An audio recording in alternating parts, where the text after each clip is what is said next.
Et frères et sœurs, pourquoi fait-on des généalogies? Actuellement, c'est devenu, grâce à Internet, une sorte de mode incroyable.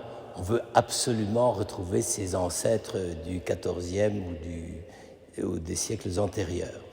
En réalité, j'aimerais bien savoir si tous les documents sont aussi fiables qu'on ne le pense.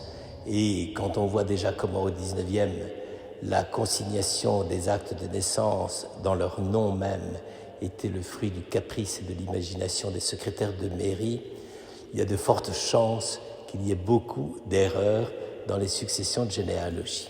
Toujours est-il que nous, la plupart du temps, quand on a retrouvé un ancêtre d'il y a 5 siècles, on est quand même assez fiers, n'est-ce pas? Bon, je ne parle pas de ceux qui descendent de Charlemagne, mais ça fait quand même, ça compte, n'est-ce pas?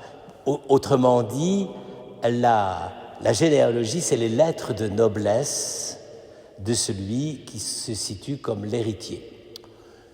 C'est évidemment un principe qui mérite une certaine démonstration, mais nous n'allons pas nous arrêter là-dessus. Car précisément, dans l'Évangile, cette généalogie de saint Matthieu, qui est non pas scientifique, mais très rigoureuse du point de vue de la construction du texte, n'est-ce pas? En effet, vous avez remarqué, il y a 42 générations, c'est chaque fois groupé par 14, donc multiple de 7. Donc, on peut dire que d'une certaine façon, le Christ vient comme l'accomplissement de ces 3 fois 2 fois 7 générations. Ça excite beaucoup ceux qui veulent absolument trouver une théologie des chiffres dans la Bible. Mais ça veut dire quoi? Ça veut dire que ce n'est pas la généalogie qui honore le Christ, c'est le Christ qui honore la généalogie. C'est-à-dire, ce n'est pas parce que le Christ a beaucoup d'ancêtres qu'il est plus noble, c'est que le Christ vient après avoir passé dans l'histoire de 42 générations, ce qui est tout autre chose.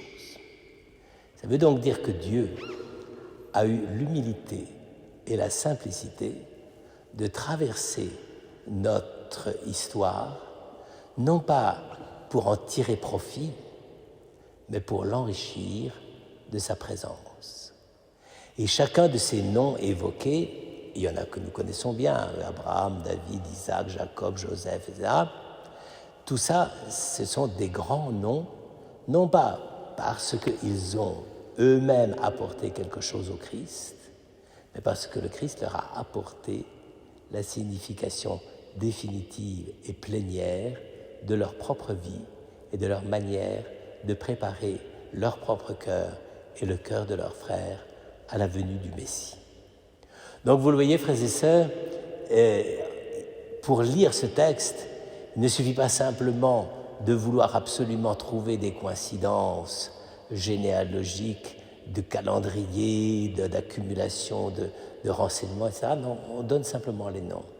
Mais ce qu'on veut dire, c'est qu'à travers ce fil des générations, eh bien, c'est toute la plénitude de l'amour de Dieu qui est passée pour aboutir au déploiement de sa présence au moment de sa nativité.